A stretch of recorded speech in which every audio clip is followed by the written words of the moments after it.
Good morning, सुप्रभात प्यारे बच्चों। आज हम लोग पेज नंबर 250 से शुरू करेंगे। कल हम लोगों ने पढ़ा था कुछ विधान परिषद और विधानसभा के बारे में। ठीक है, आज आइए हम लोग आगे बढ़ते हैं। Peoples plan campaign in Kerala. Kerala में कुछ लोगों ने एक प्रकार का कैंपेन जो है शुरू किया, तो आइए इसके बारे में पढ़ा जाए। The peoples plan campaign was held in 1996 in the state of Kerala. लोगों का प्लान कैंपेन जो है 1996 ईस्वी में शुरू हुआ और वो था किस राज्य में? केरला में। It was a remarkable experiment in decentralization of powers to local governments with focus on local planning. यानी कि यह एक ऐसा रिमार्केबल, एक ऐसा अचीवमेंट था जो कि पावर को डिसेंट्रलाइजेशन करने के लिए था। खास करके जो लोकल गवर्नमेंट्स हैं उसको ध्यान देना था लोकल प्लानिंग पे, यानी कि लोकल जो गवर्नमेंट है वो लोकल लोगों पर जो है ध्यान दे, वहाँ के सोसाइटी समाज पर जो है उसको वो आगे बढ़ाए। In India's 9th 5-year plan, each state was expected to draw up its own annual plan, and the People's Plan was an offshoot of it. ठीक है, भारत में 9th 5-year plan यानी कि 9वां पंचवर्षीय योजना शुरू किया गया और इसमें each state was expected to draw up its own annual plan। इसके तहत क्या हुआ कि हर एक राज्य से कहा गया कि आप अपने एनुअल प्लान के बारे में बताइए। And the people's plan was an offshoot of it. और लोगों का जो प्लान था वो इसी के द्वारा इसका भी जन्म हुआ था।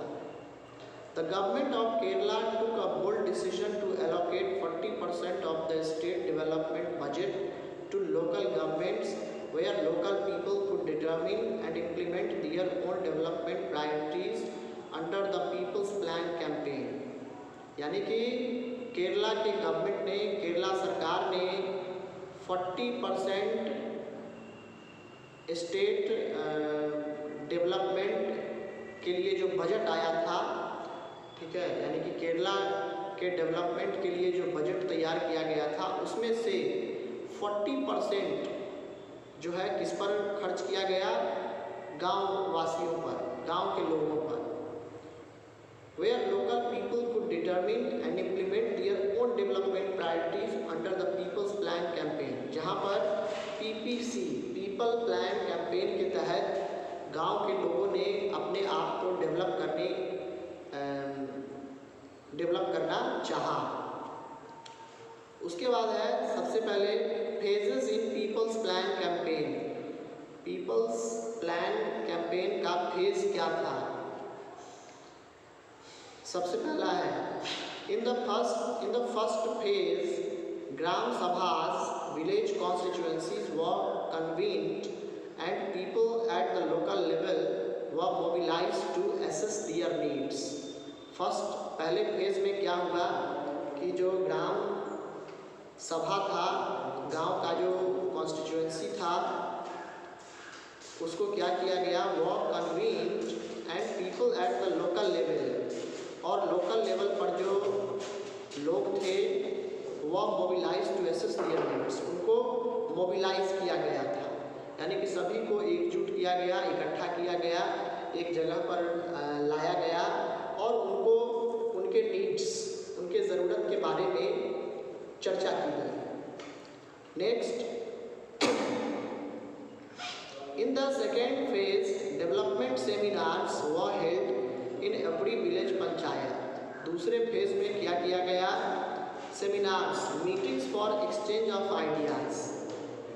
ठीक है, यानी कि दूसरे फेज में क्या हुआ कि डेवलपमेंट सेमिनार्स वर हेल्ड, यानी कि कई मीटिंग, कई सेमिनार जो है किए गए इन एवरी विलेज पंचायत के हर एक गांव में, followed by formation of task task forces for the preparation of development projects. और इसमें क्या हुआ कि टास्क फोर्स का भी गठन हुआ, खास करके जो डेवलपमेंट प्रोजेक्ट्स थे उसको उस कैंपेन को आगे बढ़ाने के लिए टास्क फोर्स का भी गठन किया गया। Close to 1,20,000 people participated in 12 such task forces. करीब करीब 1,20,000 लोग वे जो 12 जो टास्क फोर्सेस बनाए गए थे उसमें उन्होंने हिस्सा लिया। इन द थर्ड फेज, तीसरा फेज, दूसरा चरण में ये हुआ। तीसरा चरण में क्या हुआ? In the third phase development projects were prepared according to a format suggested by the Kerala state planning board. Kerala state planning board के द्वारा एक डेवलपमेंट प्रोजेक्ट जो है लाया गया कि किस तरीके से हम इस राज्य, हम केरला के गाँव को किस तरह से विकसित करें, उसके लिए एक प्रोजेक्ट तैयार किया गया। Giving details about activities envisaged means conceived, imagined and financial and organisational aspects, यानी कि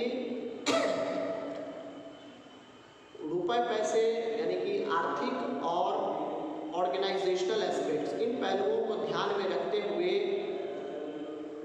एक प्लानिंग की गई कि किस तरीके से गाँव को सुदृढ़ करना है, विकास करना है। Next, in the fourth phase 5-year plans were formulated for the panchayats based on their development projects। जबकि चौथे चरण में क्या हुआ कि पंचवर्षीय योजना पंचायत के लिए जो है लाया गया, इंट्रोड्यूस किया गया based on their developments project, ताकि उन पंचायत को कैसे डेवलप किया जाए, इसके लिए एक योजना लाया गया।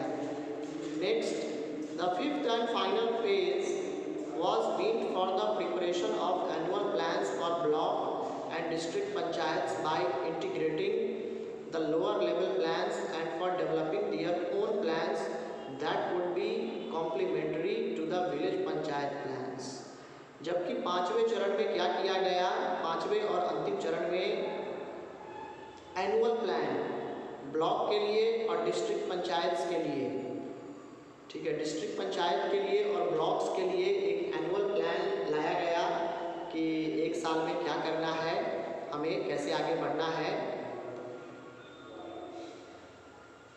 Integrating the lower level plans and for developing their own plans, यानी कि जो नीचे कौन कौन से प्लान हैं और किस प्लान को हमें आगे बढ़ाना है, आगे लेकर जाना है, that would be complementary to the village panchayat plan, जो कि विलेज पंचायत प्लान्स के अनुसार ही हो। ठीक है, ये इस तरह से ये किया गया, लागू किया गया। Despite a few initial flaws, the movement insured peoples participation in democracy and uplifted the lives of many people, यानी कि कई सारे डिफेक्ट्स, कई सारी गलतियां हुई, लेकिन इसके बावजूद भी जो लोगों का मूवमेंट था डेमोक्रेसी, खास करके डेमोक्रेसी में पार्टिसिपेशन का, उसने क्या किया, गांव के स्तर को और लोगों के जीवन जीने के तरीके को काफ़ी ऊपर उठाया। Self help groups were formed to provide credit facilities to women. Self help यानी कि खुद मदद करना, ठीक है। तो इससे क्या किया गया, यह एक ऐसा ग्रुप बनाया गया, सेल्फ हेल्प ग्रुप्स, जिसने क्या किया कि औरतों को समाज में एक अच्छा दर्जा दिया और उसने औरतों के विकास को ध्यान में रखा। These groups eliminated money lenders from taking advantage of people।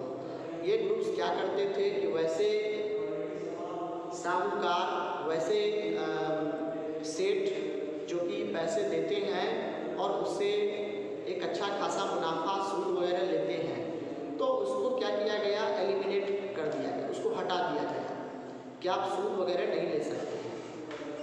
They provide women with a new sense of self-respect and inner strength. और इन ग्रुप्स वालों ने क्या किया कि इन्हीं ग्रुप्स की मदद से औरतों में एक नया जान डाला गया, खास करके सेल्फ रिस्पेक्ट का एंड इनर स्ट्रेंथ। और इनर स्ट्रेंथ भी उनमें आया कि हाँ, हमारा भी समाज में महत्व है।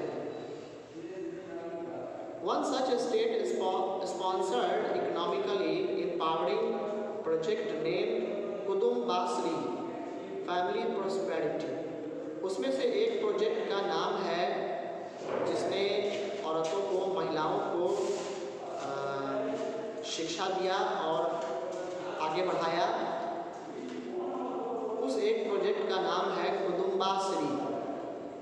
कुदुम्बाश्री का मतलब होता है फैमिली प्रोस्पेरिटी, यानी कि पारिवारिक समृद्धि, यानी कि परिवार पूरी तरह से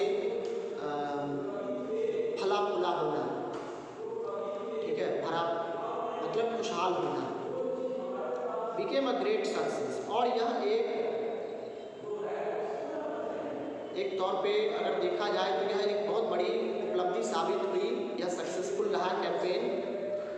the movement continues to mobilize women, farmers and ordinary workers. इसी मूवमेंट के तहत औरतों को, गरीब किसानों को और यहाँ तक कि जो साधारण जो काम काज करने वाले होते हैं कर्मचारी, उनको। The states good grain production was declining over the years. उस स्टेट में क्या हो रहा था कि फूड ग्रेन का प्रोडक्शन जो था वो नीचे जा रहा था। The state government stepped in to help out farmers by offering an assured price of 8.50 rupees per KG for rice. तो स्टेट गवर्नमेंट ने क्या किया कि वहाँ के गांव वासियों को, वहाँ के गांव के किसानों को एक प्राइस जो है ऑफर किया कि 8.5 रुपये, 8.50 उसको 1 केजी चावल उपजाने का दिया जाएगा। In a year, the state's rice production shot up by 30%। और एक साल में इस तरह से स्टेट का जो राइस प्रोडक्शन था वो 30% तक बढ़ा।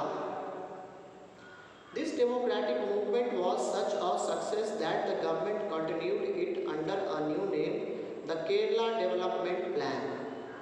यह मूवमेंट इतना सक्सेसफुल साबित हुआ कि आगे चल कर के इस प्लान को वहाँ की गवर्नमेंट ने क्या नाम दिया, the Kerala development plan.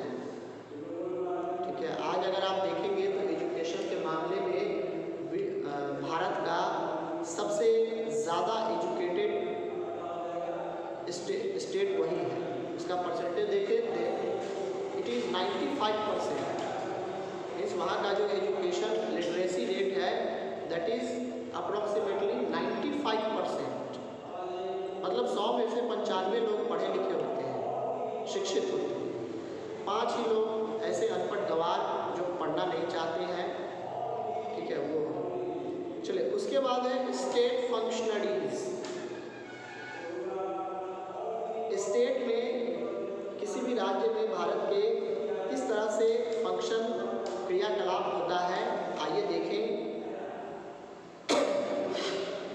The governor, chief minister and the council of ministers together form the state executive. Governor यानी कि राज्यपाल, चीफ मिनिस्टर मुख्यमंत्री and the council of ministers और मंत्रियों का पूरा टीम काउंसिल, ये सभी मिलकर के स्टेट एग्जीक्यूटिव बनाते हैं। तो इसमें सबसे पहले हम लोग पढ़ेंगे गवर्नर के बारे में, राज्यपाल, जिसको हिंदी में राज्यपाल कहते हैं। अपने बिहार के राज्यपाल अभी कौन हैं जानते हैं आप लोग? Fagu Chauhan. The governor is the head of the executive and representative of the central government. Central government का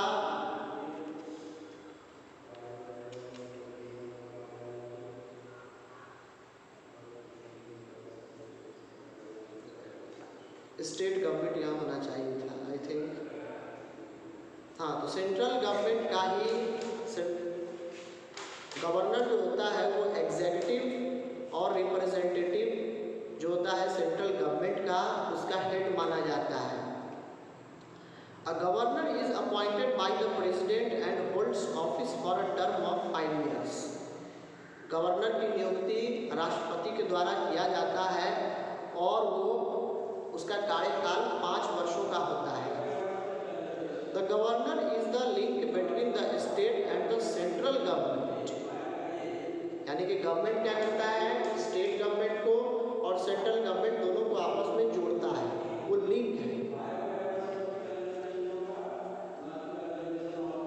vista fact, a governor can be removed by the president at any time or the term can be extended as well।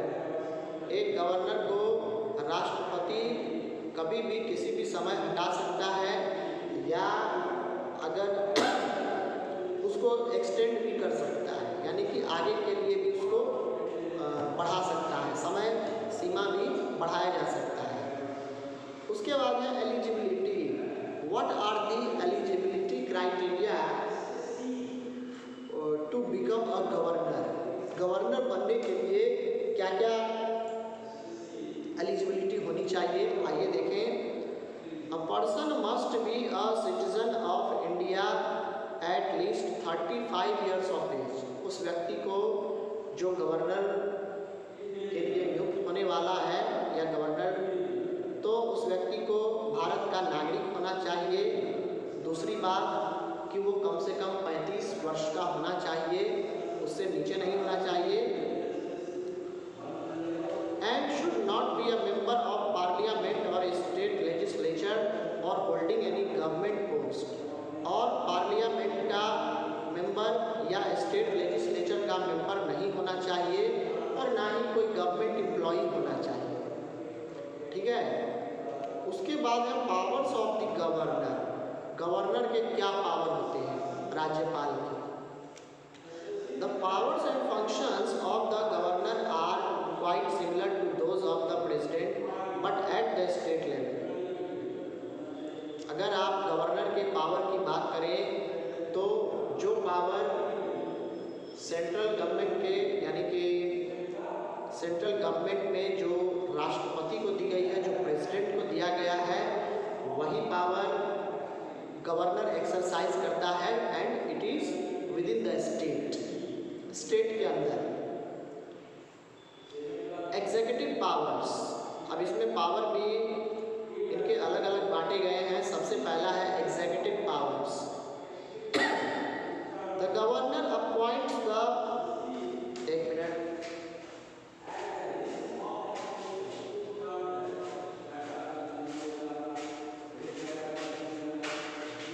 चलिए, executive powers. The governor appoints the chief minister and other ministers. Governor क्या करता है, chief minister को और दूसरे जो नेता होते हैं, मिनिस्टर्स जो होते हैं, उनकी नियुक्ति करता है। He also appoints the chairperson and members of the state public service commission and the advocate general. इसके अलावा स्टेट पब्लिक सर्विस कमीशन के मेंबर को और यहाँ तक कि चेयरपर्सन को भी अपॉइंट गवर्नर ही करता है। एंड द एडवोकेट जनरल, और जो एडवोकेट जनरल होता है उसकी नियुक्ति भी गवर्नर के द्वारा ही की जाती है। The judicial appointments below the जजेस of the high court are also made by the governor. यहाँ तक कि हाई कोर्ट के जज के नीचे जो अपॉइंटमेंट किया जाता है वो भी गवर्नर के द्वारा ही किया जाता है। उसके बाद है लेजिस्लेटिव पावर से कल हम लोग पढ़ेंगे आगे, ठीक है। आज के लिए इतना ही। God bless you, thank you and have a good day.